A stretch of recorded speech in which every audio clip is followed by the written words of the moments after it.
Many people don't expect much from the Syria talks that have just begun, but what could be the outcome or the progress out of it?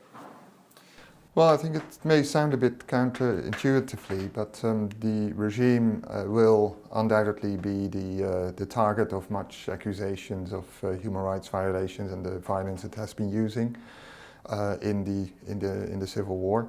But in fact, what could happen is that the Syrian regime might actually take this as an opportunity to kind of regain its position in the international community as a partner in a process, and therefore no longer anymore the regime that had to be removed, as many countries have been arguing for over more than 2 years now. So in addition of becoming a partner in a disarmament process with regards to Syria's chemical weapons, this might be the next step, and the regime could now present itself as a useful partner in the fight against terrorism and so on. So in spite of all these demands that Assad has to go, there could be something positive for him on the conference table. Well, I think he's already, I think, benefiting from the situation. Mind you, he was one of the first ones that who accepted to go to Geneva or Montreux without preconditions, as they put it, but at the same time ruling out that this could lead to his exit from power.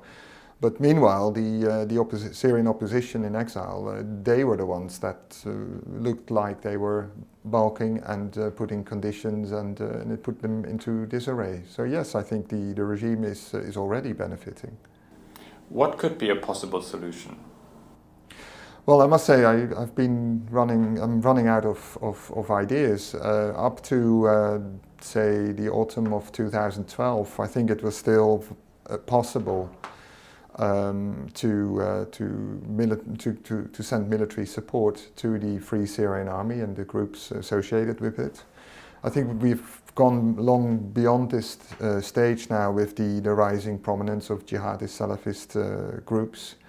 At the same time, the regime is making quite a bit of significant military progress, and is definitely hoping that in the course of time the cards will turn back into its favor. What do you see as the possible biggest danger in the long run? I think in the long run the biggest danger is already emerging, and that is well, first of all, for Syria, a protracted conflict with mass casualties and unimaginable human suffering. But what could happen more so than it does already is a spillover of the conflict to neighboring countries, and there are already worrisome signs of that happening in neighboring Lebanon particularly. And finally, Iran isn't present at the conference. Is this going to have a major impact? Well, I think it has a symbolic impact in the sense that they were at last minute disinvited and very likely under heavy US pressure, and that could be seen as a kind of symbolic victory for the Syrian National Coalition that also refused to have Iran there during the talks. It would have been better if they would have been present, because if you like it or not, they are a big player in the war in support of the regime. But I don't think it basically adds a layer of failure on a conference that this was likely to fail anyway. Thanks a lot. You're welcome.